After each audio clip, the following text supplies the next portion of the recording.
Today you'll learn 50 daily English phrases that'll make you sound just like a native speaker, and here's the secret: these are things your textbook never taught you. Welcome back to English Made Simple. I'm Nancy, and today we're diving into something that's going to completely transform how you speak English. I'm all about helping you sound more natural and confident in English. Today's lesson is going to be a game changer because we're covering 50 phrases that native speakers use every single day. And here's the kicker: most English learners have no idea about these. Before we jump in, let me ask you something. Have you ever been in a conversation where you understood every word, but somehow the whole sentence just didn't make sense? That's because English isn't just about vocabulary. It's about phrases, idioms, and expressions that give the language its personality. Why phrases matter more than individual words. Listen, I need to be honest with you. If you want to sound like a native speaker, you need to stop thinking in individual words and start thinking in phrases. Native speakers don't say, "I need to decide." They say, "I need to make up my mind." They don't say, "I'm going to sleep." They say, "I'm going to hit the sack." This is the secret that textbooks don't teach you. When you use these phrases, you immediately sound more natural, more confident, and more like someone who's been speaking English their whole life. Let's start with decision-making phrases.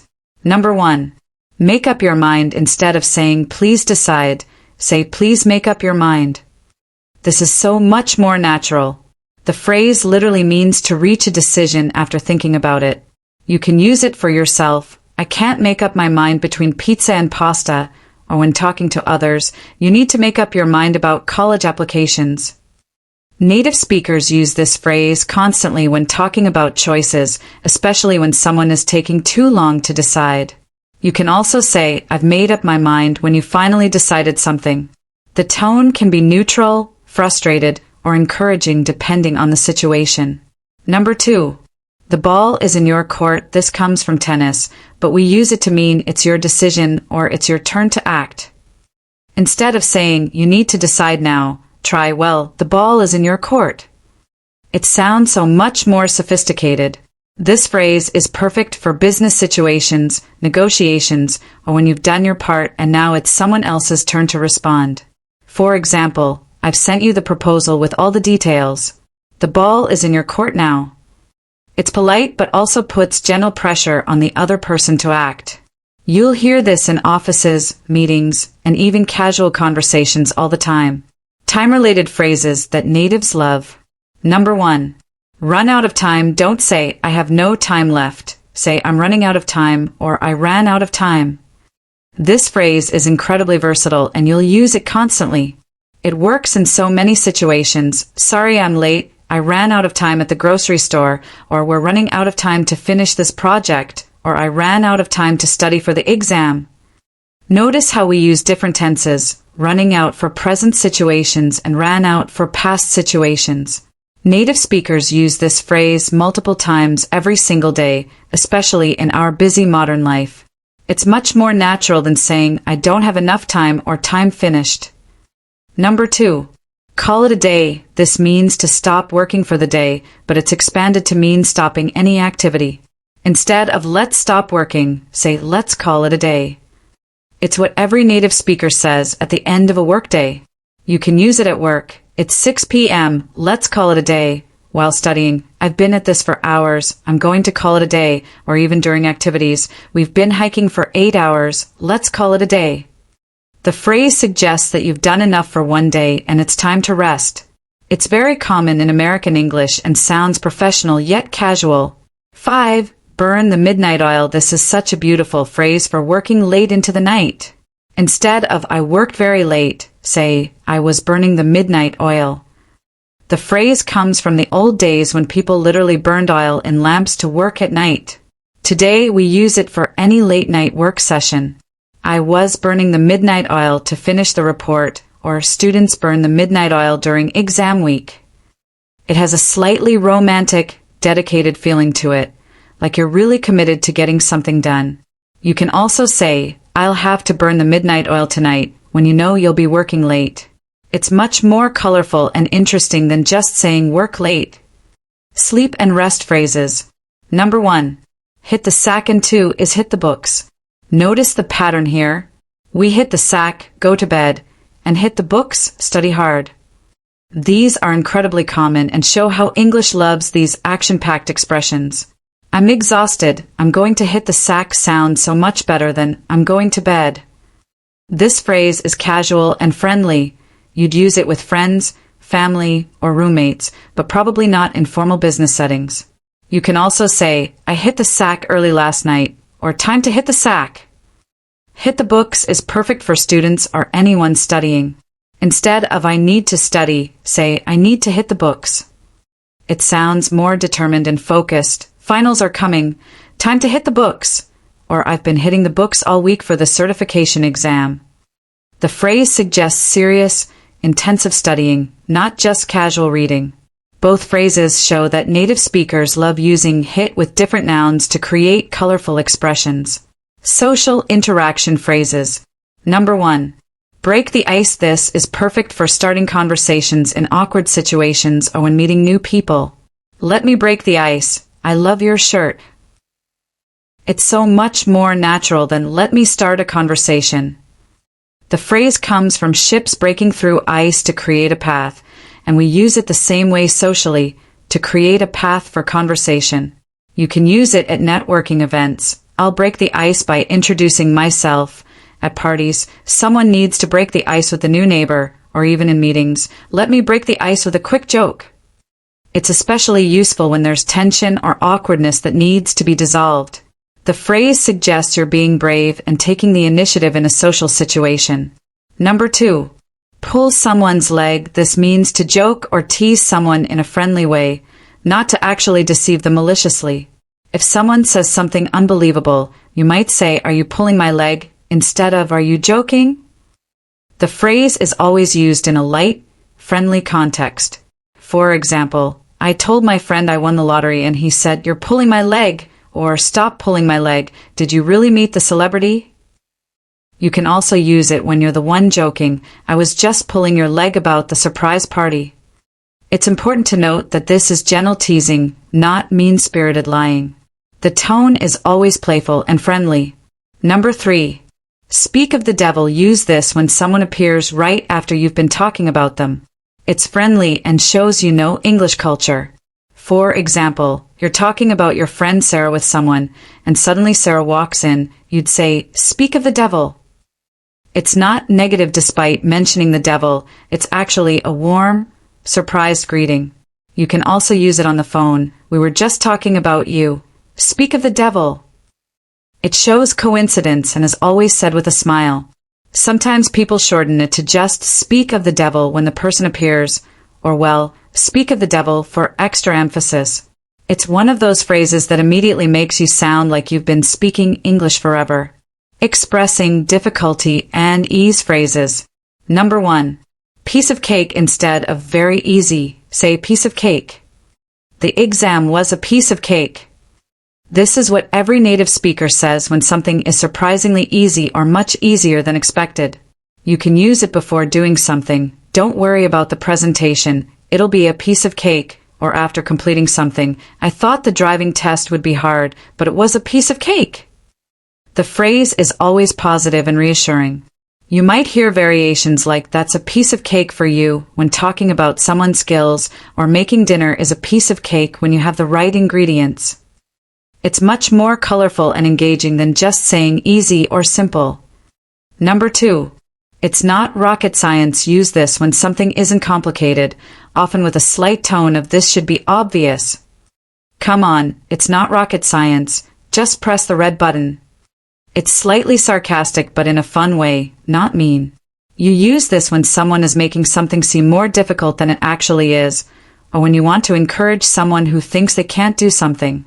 For example, learning to use this app isn't rocket science, you'll figure it out, or it's not rocket science, just follow the recipe step by step. Sometimes people use it when they're a bit frustrated, it's not rocket science, just be on time. The phrase is casual and friendly, though it can have a tiny edge of impatience depending on your tone. Number 3. Cost an arm and a leg. Much more colorful than very expensive. That car costs an arm and a leg. Native speakers love this expression because it's so visual and dramatic. You can use it for anything expensive. College tuition costs an arm and a leg these days, or I love that restaurant, but it costs an arm and a leg. Sometimes people modify it. It didn't cost an arm and a leg, but it wasn't cheap either, or I'd buy it if it didn't cost an arm and a leg. You can also use it as a question. Did the repair cost an arm and a leg? It's much more memorable and expressive than just saying expensive or costly. The phrase suggests that something is so expensive it would require you to give up body parts to afford it. Emotional states and reactions phrases. Number 1. Under the weather. This is the polite, gentle way to say you're sick or not feeling well. I'm feeling a bit under the weather today sounds so much more natural and considerate than I am sick. It's perfect for work situations when you need to call in sick. I'm under the weather today, so I won't be coming in, or for social situations, I can't make it to dinner tonight. I'm feeling under the weather. The phrase is deliberately vague. It could mean you have a cold, headache, or just feel generally unwell. It's more polite than going into specific details about your illness. You can also ask others, you look a bit under the weather, are you okay? It shows concern without being too direct. Number 2. On cloud 9 for extreme happiness and joy. I got the job, I'm on cloud 9. It's so much more expressive than just, I'm very happy. This phrase suggests you're floating with happiness, like you're literally on a cloud in the sky. Use it for big achievements. She's been on cloud 9 since her engagement. For good news, the whole family was on cloud 9 when we heard about the scholarship. Or for any time you're incredibly happy. I'm on cloud 9 after that amazing concert. You can also use it to describe others. He's been on cloud 9 all week since his promotion. The phrase is always positive and suggests a temporary state of extreme joy that lifts you above everyday concerns. Number 3. Get cold feet. Perfect for when someone becomes nervous or scared about something they were planning to do, especially at the last minute. I was going to ask her out, but I got cold feet. This phrase is incredibly common for big life decisions or scary situations. Wedding context. The groom got cold feet and called off the wedding. Job interviews. I had cold feet before the big presentation, or trying new things. I was going to go skydiving, but I got cold feet. You can also use it as advice. Don't get cold feet now. You've prepared for this. The phrase suggests that fear makes you want to run away, like your feet are cold and want to move. It's different from just being nervous. It's about backing out of something at the crucial moment. Secrets and information phrases. Number 1. Let the cat out of the bag, and 2 is spill the beans. Both mean to reveal a secret, but natives use these instead of just saying, tell a secret. Don't let the cat out of the bag about the surprise party. These phrases are interchangeable but have slightly different feelings. Let the cat out of the bag often suggests the secret was revealed accidentally. I didn't mean to let the cat out of the bag about your promotion. Spill the beans can be either accidental or intentional. Come on, spill the beans. What did he say? Or she finally spilled the beans about their relationship.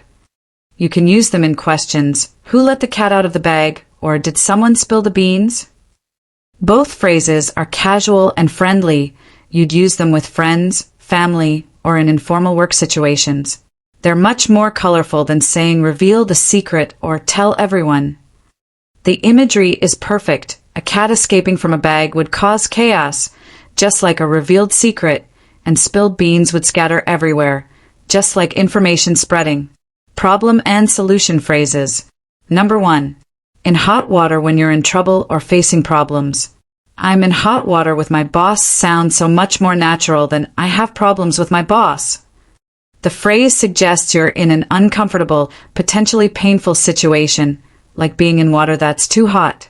You can use it for different types of trouble. He's in hot water with his parents for staying out late. The company is in hot water with the government over tax issues. Or I'll be in hot water if I don't finish this report on time. You can also put others in hot water. Don't tell mom I broke the vase. You'll get me in hot water. The phrase is versatile and works for minor troubles or serious problems. Number 2. Back to square one, starting over from the beginning, often after a setback or failure. The project failed, so we're back to square one. This is what natives say when they have to start completely over. The phrase comes from board games where you might have to go back to the starting square. Use it when plans fail, the funding fell through, so we're back to square one with the business, when relationships end. After the breakup, I'm back to square one with dating, or when learning. I thought I understood calculus, but after the test, I'm back to square one. It suggests frustration but also determination to try again. You can also use it positively. Let's go back to square one and think about this differently. Number 3. Throw in the towel, give up, or quit, especially after trying hard. After trying for hours, I threw in the towel. It comes from boxing where a fighter's coach throws a towel into the ring to signal surrender, but we use it for any situation where someone gives up. I threw in the towel on learning guitar. It's too difficult, or don't throw in the towel yet. We can still solve this problem.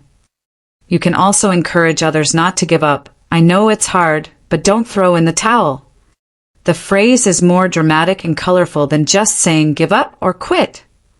It suggests you've been fighting hard but can't continue anymore. Encouragement and support phrases. Number 1. Hang in there. This is what friends and family say to encourage someone going through a difficult time. I know it's tough, but hang in there sounds so much more caring and supportive than don't give up.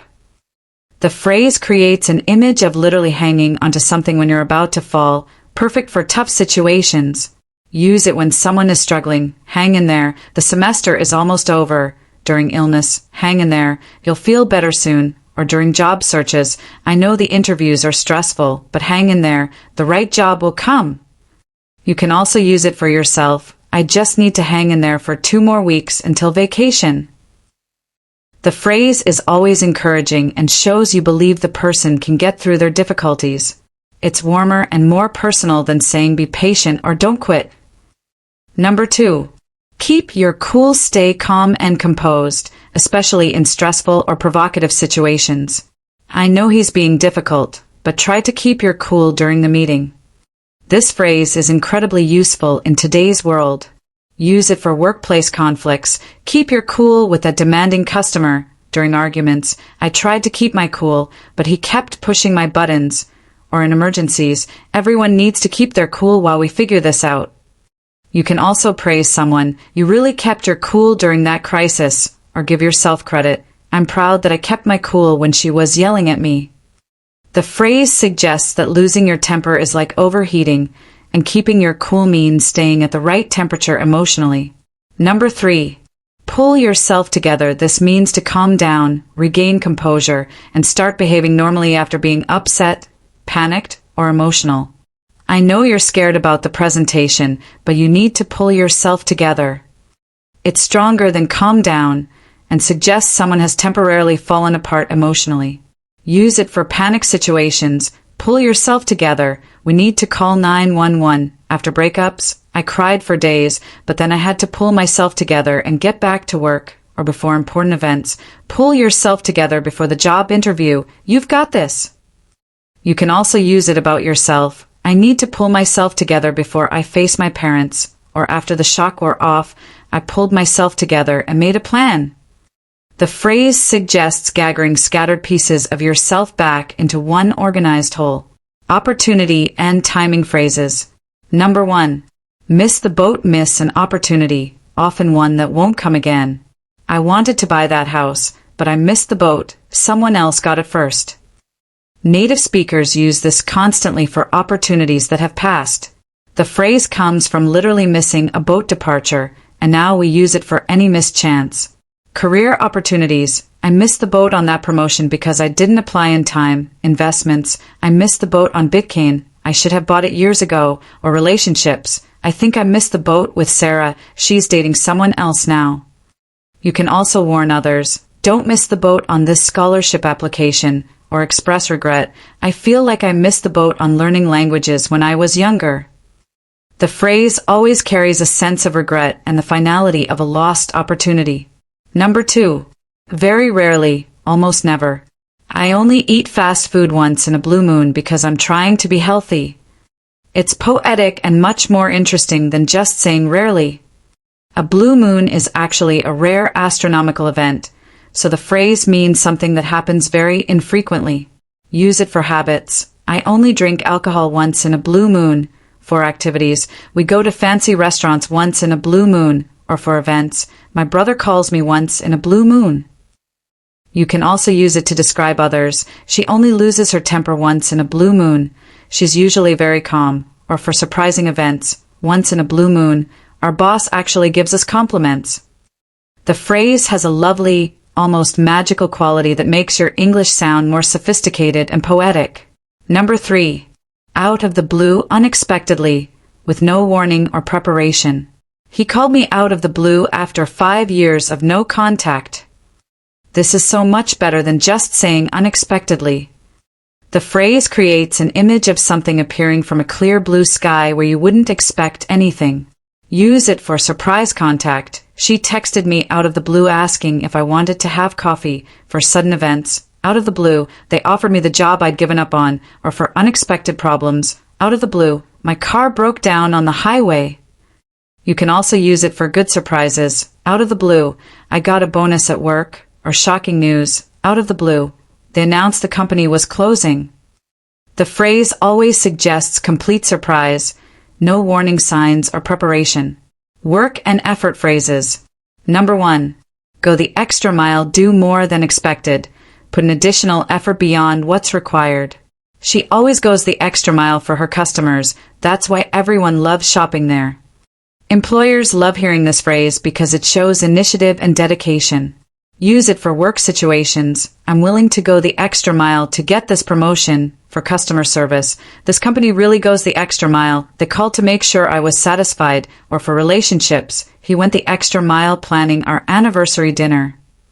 You can also use it as advice. If you want to stand out, go the extra mile on this project. Or to describe someone's character, she's the type of person who always goes the extra mile. The phrase suggests traveling further than necessary, which perfectly captures doing more than required. Number 2. Cut corners, do something poorly, cheaply, or incompletely to save time or money. Don't cut corners on this project. Quality matters more than speed. This phrase is often used as a warning or criticism. The image comes from literally cutting the corner of a path to make it shorter, but missing important parts. Use it for work quality. They cut corners on the construction and now the building has problems. For personal projects, I cut corners on my essay and got a bad grade. Or for business practices, this company cuts corners on customer service to save money. You can also use it positively. We need to cut corners somewhere to stay within budget. Or as advice, you can cut corners on decorations, but don't cut corners on food for the party. The phrase always implies that shortcuts come with consequences. Number 3. No pain, no gain. You need to work hard, suffer, or sacrifice to achieve results. This is perfect motivation for difficult tasks. I hate going to the gym, but no pain, no gain. I want to get in shape. The phrase originally comes from physical exercise where muscle pain leads to strength gains, but now we use it for any difficult work that leads to benefits. Use it for studying. These late nights studying are exhausting, but no pain, no gain. For career development, learning new skills is challenging, but no pain, no gain. Or for personal growth, therapy is emotionally difficult, but no pain, no gain. You can also use it to motivate others. I know the training is tough, but remember, no pain, no gain. The phrase acknowledges that worthwhile achievements require effort and often discomfort. Understanding and agreement phrases. Number 1. On the same page, agree with someone or have the same understanding about something. Great, we're on the same page about the project timeline. This is Office English 101. You'll hear it in every workplace. The phrase comes from literally reading the same page of a book, meaning you're both looking at the same information. Use it to confirm agreement. Let me make sure we're on the same page about the budget. After discussions, I'm glad we're finally on the same page about the wedding plans. Or to check understanding, before we continue, let's make sure everyone's on the same page. You can also identify when you're not on the same page. I think we're not on the same page about this deadline, or work toward agreement. Let's have a meeting so we can get on the same page. It's more collaborative and friendly than saying agree or understand. Number 2. Hit the nail on the head. Be exactly right. Identify the exact problem or solution. You hit the nail on the head with that analysis. That's exactly what's wrong with our marketing strategy. Much better than just saying you're correct. The phrase comes from carpentry, hitting a nail perfectly with a hammer. Use it to praise insight. She hit the nail on the head when she said we need better communication for problem solving. You hit the nail on the head. It's definitely a software issue, or for observations. He hit the nail on the head about why the project failed. You can also use it conversationally. You hit the nail on the head. I was thinking the exact same thing. The phrase suggests precision and accuracy, like a skilled carpenter hitting a nail perfectly in one strike. Number 3. Read between the lines. Understand the hidden meaning, subtext, or what someone really means beyond their words. She said the meeting went fine, but reading between the lines, I think there were some serious problems. This is crucial for understanding English communication. Native speakers often don't say exactly what they mean, so you need to read between the lines. Use it for understanding people. When he said he'd think about it, I read between the lines. That means no. For analyzing situations, the company said they're restructuring, but reading between the lines, there will be layoffs. Or for relationships, she says she's fine, but you need to read between the lines. She's clearly upset. You can also ask others, what do you think she really meant? Can you read between the lines? The phrase is essential for understanding indirect communication styles. Uncertainty and decisions phrases. Number 1. Up in the air. Uncertain, not decided yet, still being discussed or considered. Our vacation plans are still up in the air because we can't agree on the destination. Native speakers use this all the time for undecided situations. The image is perfect. Something floating in the air hasn't landed anywhere yet. Use it for plans. The wedding date is still up in the air. For work decisions, my promotion is up in the air until the budget is approved, or for any uncertain situation, whether we'll move to the new house is still up in the air. You can also ask about uncertainty. Is the party still happening, or is everything up in the air? The phrase is more colorful than saying undecided or uncertain, and it suggests that eventually things will come down and be settled. Number 2. On the tip of my tongue. Almost able to remember something. You know it, but you can't quite recall it. I know his name. It's on the tip of my tongue. We've all experienced this frustrating feeling. Use it for names. The actor's name is on the tip of my tongue. For words, there's a perfect word for this. It's on the tip of my tongue. Or for information, I know the answer. It's on the tip of my tongue. You can also use it when helping others. Don't tell me. It's on the tip of my tongue. Or to describe the feeling, it's so frustrating when something's on the tip of your tongue but you can't remember it. The phrase perfectly captures that feeling of almost remembering, like the information is physically sitting right at the front of your mouth, ready to come out. Memory and timing phrase. They usually say, jump the gun, start too early, act before the proper time, or make a decision without having all the information. Don't jump the gun, wait for my signal before you start the presentation. This comes from track and field racing, where runners who start before the starting gun are disqualified. Use it for premature actions. I think you're jumping the gun by buying a wedding dress. You've only been dating for 3 months. For work situations, let's not jump the gun on hiring. We should interview more candidates. Or for decisions, I jumped the gun and bought the concert tickets before checking if you were free. You can also use it as advice. Don't jump the gun on that investment. Do more research first. The phrase suggests impulsiveness and lack of proper timing, often leading to problems or mistakes. Unique expressions phrases. Number 1. Break a leg. Good luck. This is theater tradition, but now we use it everywhere. Break a leg at your interview tomorrow. It's ironic. We're wishing someone good luck by saying something that sounds bad. The phrase comes from theater, where saying good luck is considered bad luck, so actors say break a leg instead. Now we use it for any situation where someone needs luck. Break a leg on your driving test, break a leg with your presentation, or break a leg at the competition. It's enthusiastic and shows you care about someone's success. You can also use it for yourself when being humble. I have a big addition today. Wish me broken legs. The phrase is always positive and encouraging, despite the literal meaning. Number 2. Face the music, accept the consequences of your actions. Deal with punishment or criticism that you deserve. I failed 3 classes this semester. Now I have to face the music with my parents. The phrase suggests standing up to accept whatever comes, like a soldier facing a military tribunal. Use it for mistakes. I crashed my dad's car. Now I have to face the music for work problems. I missed the deadline, so I'll have to face the music in tomorrow's meeting, or for any consequences. You lied to your girlfriend. You're going to have to face the music eventually. You can also encourage others. You made a mistake, but you need to face the music and apologize. The phrase implies courage and responsibility. You're not running away from the consequences. Number 3. Bite the bullet, do something unpleasant but necessary. Force yourself to do something you don't want to do. I hate going to the dentist, but my tooth is killing me. I need to bite the bullet and make an appointment. The phrase comes from old military medicine when soldiers bit on bullets during surgery without anesthesia. Use it for difficult tasks. I need to bite the bullet and have that difficult conversation with my boss. 4 scary situations. I'm terrified of flying, but I'll bite the bullet for this vacation, or for unpleasant necessities. The house needs repairs we can't afford, but we'll have to bite the bullet and get a loan. You can also encourage others. I know it's scary, but sometimes you just have to bite the bullet. The phrase acknowledges that something is difficult, but emphasizes the necessity of doing it anyway. Helping and watching phrases. Number 1.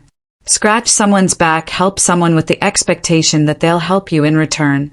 Mutual favors or cooperation. I'll scratch your back if you scratch mine. I'll help you move if you help me paint my apartment. This phrase is about reciprocal relationships and mutual benefit. Use it in work situations. If you cover my shift this weekend, I'll scratch your back next time you need help. For favors, we scratch each other's backs. I babysit her kids. She fixes my computer. Or in negotiations, this deal should scratch both our backs. We both benefit. You can also describe relationships. They have a good working relationship. They're always scratching each other's backs. The phrase is more colorful than saying mutual help and suggests ongoing reciprocal support rather than one-time favors. Number 2. Keep an eye on, watch carefully, monitor, or supervise something or someone. Can you keep an eye on my bag while I go to the bathroom? Much more natural than watch my bag. This phrase is incredibly versatile and used constantly in daily life. Use it for supervision. Keep an eye on the kids while I'm cooking. For monitoring. Keep an eye on the stock market this week. For watching for problems. Keep an eye on that leak. Call me if it gets worse. Or for opportunities. Keep an eye out for job openings in your company. You can also ask for updates. Keep an eye on the weather forecast for the weekend. The phrase is casual and friendly, perfect for asking favors or showing care and attention to important things. Wisdom and life lessons phrases. Number 1. Actions speak louder than words. What you do is more important and more believable than what you say. This is ancient wisdom that natives quote constantly when talking about trust, reliability, and authenticity. He keeps promising to change, but actions speak louder than words. I need to see real changes. Use it for relationships. She says she loves me, but actions speak louder than words. She never makes time for me. For work situations, the company talks about valuing employees, but actions speak louder than words. They just cut our benefits. Or for personal development, don't just talk about your goals. Actions speak louder than words. You can also use it to praise someone. You didn't just say you'd help. You actually did it. Actions speak louder than words. This phrase is perfect for calling out hypocrisy or inconsistency between promises and behavior. Number 2. Put all your eggs in one basket. Don't rely on just one thing. Don't risk everything on a single plan or investment.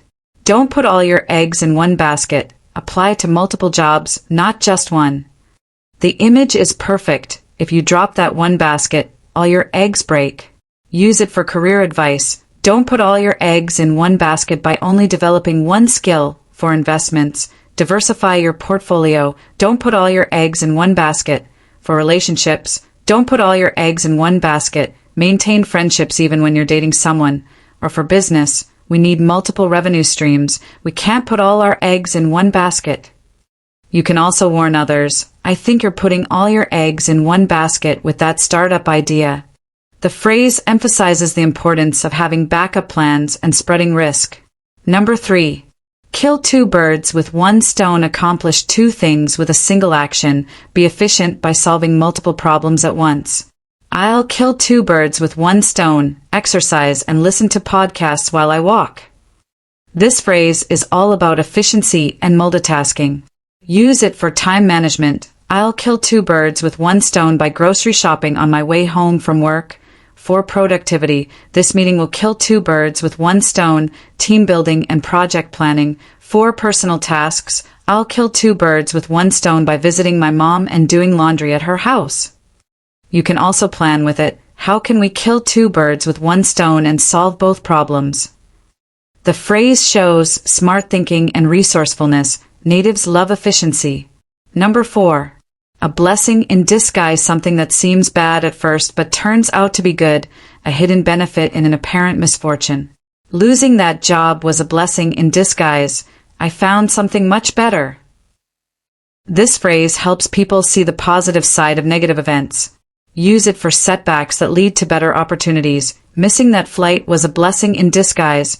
I met my future husband in the airport. For health scares that improve lifestyle, the heart attack was a blessing in disguise.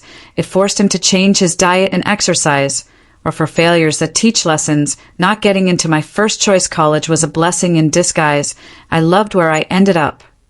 You can also comfort others. I know this seems terrible now, but it might be a blessing in disguise. The phrase requires hindsight. You can only see the blessing after the disguise is removed. Letting people off easy phrase. They usually say, let someone off the hook, not hold someone responsible for something they did wrong, excuse someone from consequences or obligations. I'll let you off the hook this time, but don't be late to our meetings again. This phrase comes from fishing. When a fish gets off the hook, it escapes being caught. Use it for forgiveness. My mom let me off the hook for forgetting her birthday when she saw how sorry I was. For excusing obligations, can you let me off the hook for cooking dinner tonight? I'm exhausted. Or for avoiding consequences, the teacher let him off the hook for the late assignment because of his family emergency. You can also ask to be let off the hook. I know I promised to help you move, but can you let me off the hook? I hurt my back. The phrase is more colorful than saying forgive or excuse, and it often implies that the person deserved punishment but you're being merciful. Staying calm and relaxed phrase. They usually say, take it easy, relax, don't stress, or slow down your pace of life. This is what we say when someone's stressed or when we're saying goodbye casually. You've been working too hard, take it easy this weekend. The phrase has multiple uses depending on context. For stress relief, take it easy, the presentation will be fine. For health advice, the doctor said to take it easy after the surgery. For farewells, I'll see you later, take it easy. Or for lifestyle advice, you need to take it easy and stop trying to do everything perfectly. You can also use it as a gentle command, take it easy on your little brother, he's just trying to help. The phrase is casual, friendly, and shows care for someone's well-being. It's much warmer than just saying relax or slow down. Extreme situations phrases. Number 1. Out of your mind, acting crazy, irrational, or making very poor decisions. You're out of your mind if you think I'm jumping out of that airplane. It's a strong expression but very common in casual conversation. Use it for shock. Are you out of your mind? That car costs more than my house. For disbelief, she's out of her mind to quit such a good job without another one lined up. Or for dangerous ideas, you're out of your mind to drive in this storm. You can also use it about yourself. I must be out of my mind to agree to run a marathon, or to describe past actions. I was out of my mind with worry when you didn't come home. The phrase is more dramatic than saying crazy and often implies that someone's judgment is severely impaired. Number 2. Kick the bucket. Die, informal and sometimes humorous. My old car finally kicked the bucket after 200,000 miles. This is a euphemism for death that's much more casual and less serious than saying die. Be very careful with this phrase. It's mainly used for objects, animals, or in very casual contexts with close friends and family. For objects, my computer kicked the bucket right before the big presentation. For old things, the washing machine is going to kick the bucket soon. Or in dark humor, when I kick the bucket, I want you to have my book collection. Never use this phrase in formal situations or when talking about someone's death seriously. It would be inappropriate and insensitive. The phrase comes from an old method of slaughtering animals, but today it's just a colorful way to say something has stopped working or died. Following rules phrase. They usually say, by the book, follow rules exactly, do everything according to official procedures without any flexibility or creativity. Our new manager does everything by the book, no exceptions, no shortcuts, everything must be done exactly as written in the policy manual. This phrase can be positive, showing thoroughness and reliability, or negative, showing inflexibility and lack of creativity. Use it positively for reliability. I trust her completely. She always does everything by the book. For legal situations, the police investigation was done by the book, so the evidence will hold up in court. Or for safety, when it comes to medical procedures, everything must be done by the book. Use it negatively for inflexibility. He's too by the book, he won't bend the rules even when it makes sense. Or for lack of creativity, this company is too by the book, they never try innovative solutions. You can also describe yourself. I prefer to do things by the book rather than improvise and risk mistakes. The phrase suggests strict adherence to written rules and procedures. How to practice these phrases. Now, here's what I want you to do. Don't try to memorize all 50 at once. That's impossible. Instead, pick 5 phrases that you think you might use this week. Write them down, practice them, and actually use them in conversations. Remember, the goal isn't to use these phrases perfectly from day one. The goal is to start incorporating them naturally into your speech. Native speakers don't think about these phrases. They just flow naturally. Your homework this week. I want you to choose 5 phrases from this list and use each one at least once this week. Write them in your journal, practice them in the mirror, use them with friends. The more you use them, the more natural they'll become. And here's a pro tip. When you're watching English movies or TV shows, listen for these phrases. You'll start noticing them everywhere once you know what to listen for. That's it for today's lesson. These 50 phrases are going to transform how you sound in English. Remember, English isn't just about grammar and vocabulary. It's about sounding natural, confident, and like you really belong in English-speaking conversations.